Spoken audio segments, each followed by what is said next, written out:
भारत के किसानों का अगर आप स्टडी करो तो सब कोई नहीं लगा सकता उसे, है ना। तो मार्जिनल फार्मर तो सोच भी नहीं सकता जिसके पास हाफ एकड़ जमीन है, मतलब 46 लाख रुपीस का उसका इन्वेस्टमेंट है एक एकड़ को, और उसमें सब्सिडी काट के 24 के आसपास है। 24 लाख रुपीस एक एकड़ में, मतलब एक छोटे फार्मर के लिए बहुत बड़ा अमाउंट है। वो 2 लाख रुपए इकट्ठा नहीं कर पाता, 24 लाख रुपए बहुत बड़ी बात है। तो एक तो सस्टेन नहीं है, दूसरा क्या है ना, महंगी बहुत है, तीसरा क्या है कि बायोडिस्पोजेबल नहीं है ना। उसके अंदर बेसिकली सनलाइट नहीं जाती है, और जिस भी फूड के अंदर या सॉइल के अंदर सनलाइट नहीं पड़ेगी, सो मतलब जो नेचुरल प्रोसेस है वो ब्रेक डाउन हो जाएगी। आप फूड तो उगा देंगे, लेकिन 5 ईयर के बाद में सॉइल का हेल्थ बिल्कुल खराब हो जाएगा, फिर आपको सॉइल चेंज करना पड़ेगा।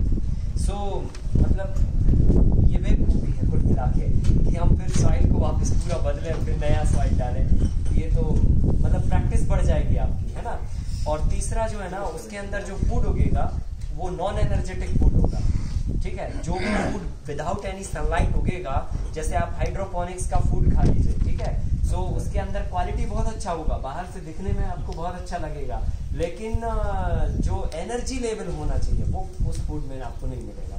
जो मिट्टी से उगा हुआ एक्चुअली वही आपको फुल न्यूट्रिशनल दे पाएगा, है ना। सो ये चीजें हैं, एक इकोनॉमिक्स के हिसाब से भी वो है, सस्टेनेबिलिटी नहीं है, और लास्ट बायोडिस्पोजेबिलिटी नहीं है। एक एकड़ का पॉली हाउस बनाने के लिए कितना हमको कार्बन डाइऑक्साइड करना पड़ता है ना। तो मतलब जो है ना, उसका एक बार हमने कैलकुलेशन किया था, करीब 34,000 किलोग्राम जो है ना कार्बन डाइऑक्साइड प्रोड्यूस होता है उससे एक एकड़ का पॉली हाउस बनाने में, फैक्ट्री में, और बायोडिस्पोजेबिलिटी नहीं है उसकी।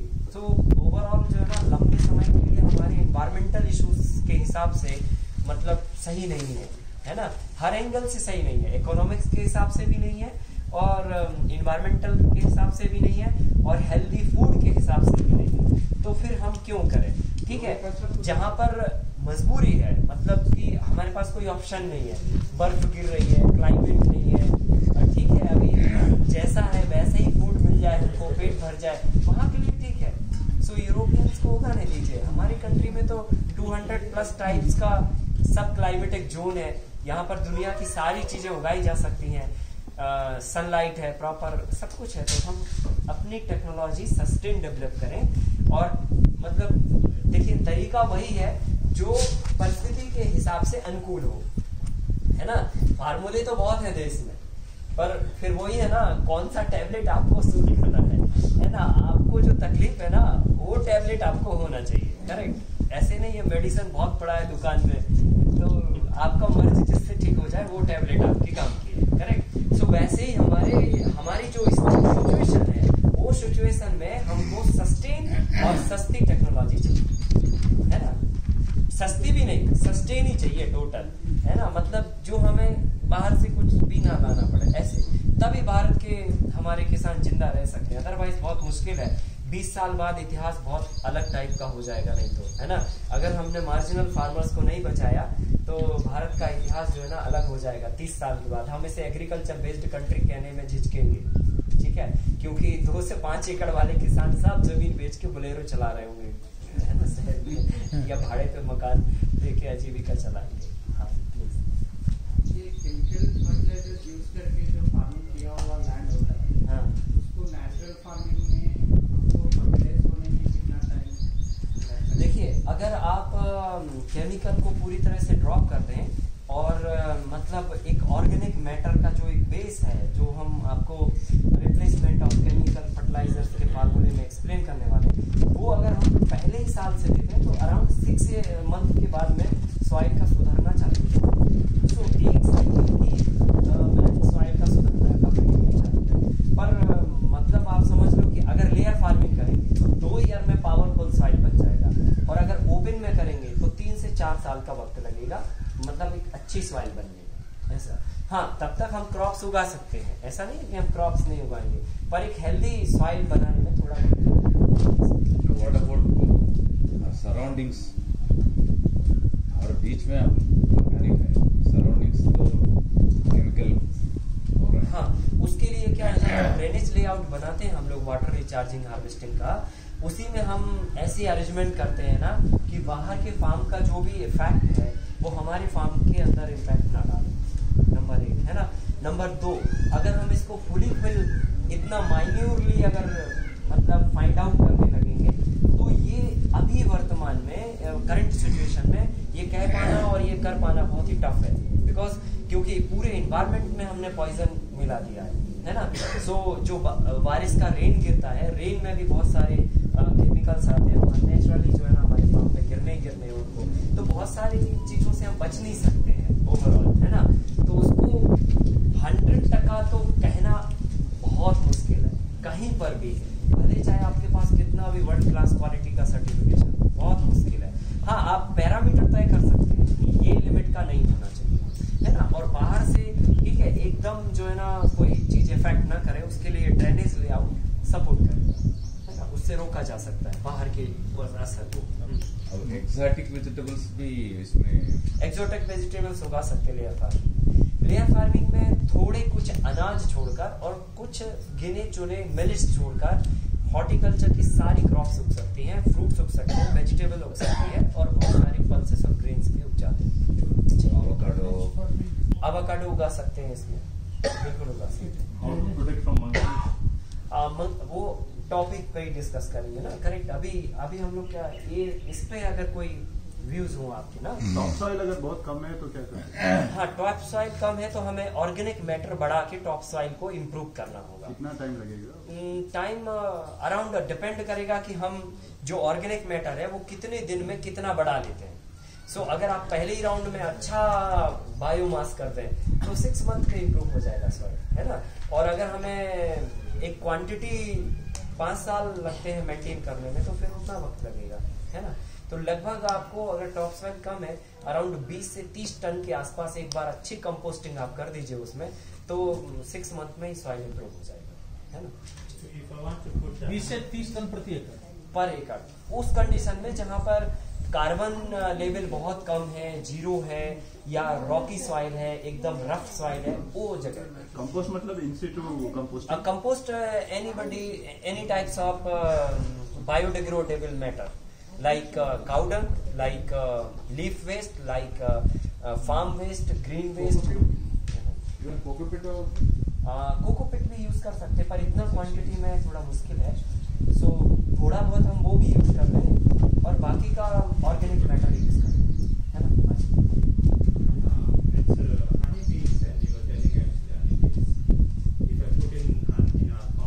जी, so it's 2 kilometers they'll run away. Actually somebody is putting the chemicals nearby. जी, देखिए उनका, हाँ अगर देखिए वो तो क्या है ना, थोड़ा बहुत तो असर होगा, है ना, थोड़ा बहुत तो इफेक्ट पड़ेगा। इनकेस अगर आसपास अगर केमिकल फार्मिंग हो रही है, ठीक है, वो उस फील्ड में नहीं जाएंगी, वो पर्टिकुलर फ्लावर्स पर नहीं बैठेंगी, लेकिन एयर से थोड़ा जो पॉल्यूशन बाजू बाजू के एरिया को इफेक्ट करेगा वो फर्क आएगा उसका, लेकिन वो 10% के आसपास। लेकिन अगर किसी फार्म ने फ्लावर्स सामने लगे हुए हैं फॉर एग्जांपल, उधर अगर कोई ने केमिकल मारा है तो वो उधर जाएगा ही नहीं मधुमक्खी। But in our farm, whatever the plants are there, they are going to the pollen. हाँ, हाँ, They don't run away from our farm. Like हाँ, we put in the pollen. Correct. पर उनको उतना मतलब खाना होना चाहिए। उनका रेंज है कि वो 2 किलोमीटर तक जाते हैं फिर वापस घर आते हैं। अगर 2 किलोमीटर से आगे निकल गए तो फिर वो घर का रास्ता भूल जाते हैं, ठीक है। तो उनके एक रेंज है, सेंसिटिविटी है, हमको 2 किलोमीटर से आगे नहीं जाना, वो दायरा है उनका। अब उस दायरे में उनको जो भी फ्लावर्स मिलेगा वो लेके आएंगे और अपना शहद बनाएंगे। इनकेस अगर आपके फार्म के अंदर ही उनको उतना मिल गया तो उनको बाहर जाने की जरूरत नहीं, ऐसे भी हो सकता है। ये बी फार्मिंग जो करते हैं जी, उनमें और नेचुरल जो बीज आते हैं उसमें कुछ फर्क होता है? देखिए वो एक्चुअली क्या होता है ना, नेचुरली जो होता है ना वो थोड़ा मतलब जो है ना क्वालिटी उसके अंदर बहुत ज्यादा होती है, क्योंकि जो नेचुरल मक्खी होती है ना वो मैक्सिमम जो बड़े प्लांट्स है ना उनसे मतलब शहद कलेक्ट करती है। सो जैसे मान के चलो बेल हो गया, नीम हो गया, इमली हो गया, बरगद हो गया, पीपल हो गया। सो इस तरह के जो प्लांट्स हैं इनके अंदर भरपूर मात्रा में मेडिसिनल प्रॉपर्टीज है और ऑलरेडी ये जो है ना अंदर से इनका बॉडी स्ट्रक्चर सब कुछ स्टेबलिश है ना, 50 साल से खड़े हुए हैं। और जो नॉर्मल क्रॉप्स होती है, ठीक है, 6 मंथ में कितना वो बॉडी स्ट्रक्चर बना पाएंगे, कितना उनके अंदर स्ट्रेंथ आ पाएगा, तो ये फर्क पड़ता है। तो जो नेचुरली जो हनी होती है वो पावरफुल होती है ये नॉर्मल पालने वाली हनी से ज्यादा, है ना? और एक चीज, ये यूरिया गवर्नमेंट क्यों इस तरह ज्यादा उसको प्रोपोगेट भी कर रहा है और सप्लाई भी कर रहा है, क्या वजह क्या है यूरिया का? अदर थिंग दूसरों के बारे में वो ज्यादा बात नहीं करते, खास करके प्राइम मिनिस्टर खुद अपने तरफ से बोलते हैं इतना सप्लाई। एक्चुअली क्या है ना, देखिए वो सिस्टम बहुत अलग है, उसमें सरकार अपने तरीके से काम करती है, वो किसान से सलाह नहीं लेती है, या फिर बहुत ऐसे लोग हैं उनसे नई पॉलिसी मेकर अलग लोग होते हैं, जैसे एडवाइस होती है, पॉलिसी बनती है, वैसे फिर काम होता है। तो हम लोग आपस में कुछ भी बात करते रहे उसका कोई फर्क नहीं पड़ता है। सो पॉलिसी मेकर ही डिसाइड करते हैं कि पॉलिसी क्या बनना चाहिए, और पॉलिसी मेकर कभी भी ग्राउंड पे काम नहीं करते, उनको कुछ नहीं पता होता है। ये हमारे देश का दुर्भाग्य है, मतलब बहुत जगह हमें रियलाइज होता है, जैसे इलेक्ट्रिसिटी वाले टॉपिक पे रियलाइज होता है। हम अक्सर हम फार्मर्स को बोलते हैं जी सुबह 5 से लेकर 8 के बीच में पानी देना चाहिए फसल को, क्योंकि उस समय पे पौधे एक्टिव रहते हैं, फ्री रहते हैं, और वो दिन भर का अपना पानी रिजर्व करते हैं, है ना। और शाम को इवनिंग को सूरज ढलने के बाद 5 बजे से 8 बजे तक देना चाहिए, ठीक है। ये सबसे गुड टाइम होता है जब आप किसी प्लांट्स को फीड दें, पानी दें, खाद दें, जो भी देना वो दें, क्योंकि बाकी दिन के टाइम में वो फोटोसिंथेसिस में बिजी रहता है, ठीक है। और रात के समय 8 बजे के बाद वो विश्राम अवस्था में जाता है। ये ह्यूमन जैसा लाइफ स्टाइल है उनका, लेकिन दुर्भाग्य ये है कि वो वही टाइम पे आपका इलेक्ट्रिसिटी नहीं आएगा, क्योंकि है ना, क्योंकि उनको आइडिया ही नहीं है ना। हमारे लोगों को पता ही नहीं है कि मतलब क्या होते हैं पौधे, क्या कब, है ना। ये बेसिक नॉलेज है, बेसिकली ये हर बच्चे को, हर व्यक्ति को पता होना चाहिए। जब आप विश्व के लेवल पे बोलते हैं हम भारत कृषि प्रधान देश है, तो एटलीस्ट हम लोगों को इतना तो नॉलेज होना चाहिए। तो ये एक प्रॉब्लम है ना। तो पॉलिसी मेकर जो होते हैं ना, वो ग्राउंड लेवल पे वर्क नहीं करते हैं, और फिर वो जैसा सरकार को सजेस्ट करते हैं फिर वैसे सरकार, है ना, क्योंकि उनको भी चिंता होती है कि भाई खाना जो है ना, खाद्यान्न भंडार होना चाहिए, इनकेस अगर नहीं हुआ तो हमारी सरकार गिर जाएगी, बहुत सारी चीजें होती हैं। इलेक्ट्रिसिटी डिपार्टमेंट है, एग्रीकल्चर डिपार्टमेंट है, बातें नहीं करते। सो ये लोग ग्राउंड अप्रोच से बहुत दूर है एक्चुअली, है ना। समस्या वही है, हमने देखा है जिसको एग्रीकल्चर का ऑफिसर बनाया गया है, मतलब उसको खेती ही नहीं आती है ना, जिसको एग्रीकल्चर का ऑफिसर बनाया गया, तो ऐसे में मतलब जो है ना थोड़ा कठिन है ना। प्रैक्टिकल होना लाइफ में बहुत जरूरी है हर फील्ड में, और एग्रीकल्चर में तो बहुत ज्यादा, ठीक है। आप बाकी चीजों में किताबें पढ़ के, ठीक है, आप अलग अलग फील्ड में काम कर सकते हैं, पर एग्रीकल्चर में तो जब तक आप जमीन पे नहीं जुड़ेंगे, डेली प्रैक्टिसेस, क्लाइमेट, मिट्टी, पानी, इन सब से जब तक आप इंटरेक्ट नहीं होंगे, तब तक आप उसके सही समाधान नहीं लेके आ पाएंगे।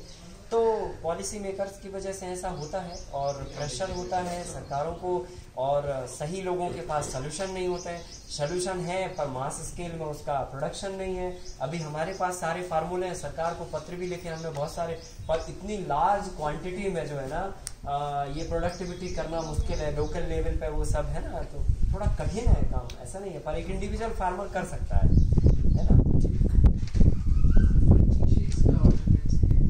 मल्चिंग सीट के लिए हम लोग जो बायो बेस्ड होते हैं, हमारे एग्रीकल्चर बेस्ड होते हैं, उन्हीं को हम मल्च के रूप में यूज करते हैं। अदरवाइज जो है ना जो पुट्ठा होता है, जो कार्टून का पेपर होता है, वो वेस्ट पेपर से भी हम मल्चिंग कर सकते हैं।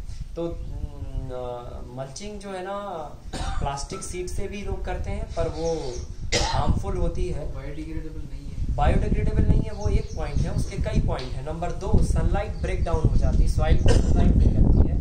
नंबर 3, माइक्रोब्स जो मिट्टी के अंदर होते हैं उनका टेम्परेचर बढ़ जाता है, और टेम्परेचर बढ़ने से माइक्रोब्स भी डैमेज हो जाते हैं, है ना। और ऑक्सीजन लेवल सॉइल का डाउन हो जाता है, क्योंकि सनलाइट नहीं मिलेगी और हवा नहीं जाएगी तो ऑक्सीजन का लेवल गिर जाएगा, और किसी भी माइक्रोब्स का या किसी भी प्लांट्स का जो बेसिक प्रिंसिपल है लिविंग का, वो फूड वाटर एयर से चलता है। हम लोग अगर इस धरती पर अभी जिंदा हैं तो वो भोजन, पानी और हवा की वजह से जिंदा है। अगर हमको हवा 1 मिनट ना मिले तो हम धरती पे नहीं रहेंगे, ठीक है। और अगर हमको पानी 4-5 घंटे ना मिले या एक दिन नहीं मिले तो मुश्किल हो जाएगा, और भोजन 10-12 दिन ना मिले तो मुश्किल हो जाएगा। तो फूड वाटर एयर से हमारा अस्तित्व है। ऐसे ही दुनिया का जितना भी लिविंग, जो भी संसार में जी रहे हैं, चाहे वो बैक्टीरिया, वायरस, पेड़ पौधे, वनस्पति, इवन जीव जंतु, भैंस, गाय, बैल, कुत्ता, बिल्ली, मच्छर, सब कोई फूड वाटर एयर पर जी रहे हैं, है ना। सबकी रिक्वायरमेंट फूड वाटर एयर। तो जो मिट्टी के अंदर माइक्रोब्स हैं, जो बैक्टीरिया, उनकी भी रिक्वायरमेंट फूड वाटर एयर है। अब जब आप प्लास्टिक से मल्च कर दोगे तो फूड तो अंदर है, मालूम है, भोजन दिया है आपने, वाटर आप पानी दे रहे हैं, है ना, टपक सिंचाई से जा रहा है पानी, पर एयर नहीं जा रही ना। तो एयर नहीं जाएगी तो क्या बहुत मुश्किल हो जाएगा। हाँ, बैक्टीरिया जिंदा रहेंगे पर वो बहुत लिमिटेड मात्रा में। तो जो बैक्टीरिया ऑलरेडी पहले से है वहां पर, वो आपको एक क्रॉप अच्छा परफॉर्मेंस देंगे, जबरदस्ती 2 भी दे देंगे, केमिकल डाल के वो करोगे 3 दे देंगे, चौथे साल में मल्च कोई काम नहीं करेगी। उखाड़ के फेंक के फिर आपको सॉइल को फिर वापस जुताई करना पड़ेगी, गहरी हवा लगानी पड़ेगी, सनलाइट देना पड़ेगा, फिर रिचार्ज होगी, फिर ताकत बनेगी उसकी वापस। वीड्स भी नहीं, वीड्स तो कंट्रोल करती है वो, पर केवल हम वीड कंट्रोल करने के पॉइंट ऑफ व्यू से इतना सारा नुकसान नहीं करेंगे, है ना। तो अच्छा, उसका सस्टेनेबल सॉल्यूशन क्या है? फिर हमारे पास बायो वेस्ट बहुत होता है, क्रॉप वेस्ट होता है, हम उसकी मल्च कर दें, पैडी स्ट्रॉ होता है, बहुत सारे कोकोनट लीव्स होते हैं, क्या क्या नहीं हमारे पास बहुत है, हम उनका यूटिलाइजेशन करें तो वो बायोडिग्रेडेबल भी है, वो मिट्टी में जाके कंपोस्टिंग भी बन जाएंगे और मल्च का भी काम कर जाएंगे, है ना। और हम लोग जो मल्च में अभी बहुत और एडवांस पे काम कर रहे हैं, वो अभी आपको दिखाते हैं पीपीटी में। सो हमें मल्चिंग करने की भी जरूरत नहीं है ना, हम क्रॉप्स को ही उगाएं मल्चिंग के रूप में, ऐसा। और एंट्स का क्या सोल्यूशन? एंट्स जमीन में रहने दीजिए, वो कोई नुकसान नहीं पहुंचाते हैं। अगर रेड चींटियां हैं तो तकलीफ करती हैं, उसके लिए प्योर हम लोग गौमूत्र का स्प्रे कर दें तो फिर एंट्स वहां से भाग जाते हैं। और इनके अगर काऊ यूरिन ना हो तो 250 ग्राम जो है ना red chilli powder 15 litre water में ऐड करके आप स्प्रे कर देंगे तो भी भाग जाते हैं, है ना। 250 gram red chilli powder plus 15 litre water solution बना के आप स्प्रे कर दीजिए, जिस भी एरिया में आपको लग रहा कि यहाँ एक है, वो भाग जाते हैं 1 से 2 घंटे के अंदर। इंस्टेंट सॉल्यूशन मिलता है। मैंगो ट्रीज में बहुत आ रहा है। हाँ, तो ये आप ये स्प्रे करिए, तुरंत इंस्टेंट रिजल्ट मिलेगा। इसमें एक बड़ा एंट भी होता है, वो ब्राउन कलर का होता है, जो अक्सर मैंगो में पूरा पत्तियों को आपस में जोड़ के और घर बनाने के लिए हो रहता है। हाँ, उसका भी यही सॉल्यूशन है। रेड चिली पाउडर आप डालिए और उसमें लगे तो आप एलम भी यूज कर सकते हैं। हाँ, करेक्ट, यही वाला है ना, ये अक्सर मैंगो में ज्यादा लगता है ना। जी, actually the lands which is like the sodium, more sodium in that. Okay, Is it possible to do या हम how to improve that land? जी, सॉइल को पहले हम सुधारने के लिए लोगों पर बात करेंगे, सॉइल सुधारने के बाद फिर हम उस पर आगे काम करेंगे, करेक्ट ना। सो बेसिक बात यह है कि हम जो है अभी सॉइल हेल्थ मैनेजमेंट पे चर्चा करेंगे तो ये होगा पॉसिबल, हो सकता है, कोई तकलीफ नहीं है। In place of red chili powder, can we also use turmeric? हाँ, एनी क्रॉप्स, Turmeric powder. हाँ, एनी क्रॉप्स स्प्रे करना, स्प्रे, है ना। सो क्या करना, आप बहुत फाइन रेड चिली पाउडर लेना पड़ेगा, उसको पानी में इतना घोल लीजिए कि वो स्प्रे की जो नोजल है ना उससे प्रॉपर निकल जाए, और एकदम इंस्टेंट स्प्रे मत करिए। मतलब आप रेड चिली पाउडर को अगर 15 मिनट तक उसमें डिप करके रखेंगे ना तो वो बहुत सॉफ्ट हो जाएगा, है ना। तो वो क्या होगा, अगर इनकेस अगर उसका कोई पार्टिकल अगर उसमें नोजल में आता भी है तो वो फट से निकल जाएगा, और अगर हमने इंस्टेंट घोला और तुरंत स्प्रे मारा तो वो नोजल में फंसेगा। क्या रेशियो क्या बोलते 250 ग्राम विद 15 लीटर। हाँ, अगर यूरिन लेना है तो हाफ ले सकते हैं आप, हाफ यूरिन और हाफ वाटर। हो गया, ओपन हो गया, ओपन हुआ, अच्छा हो गया। हाँ जी,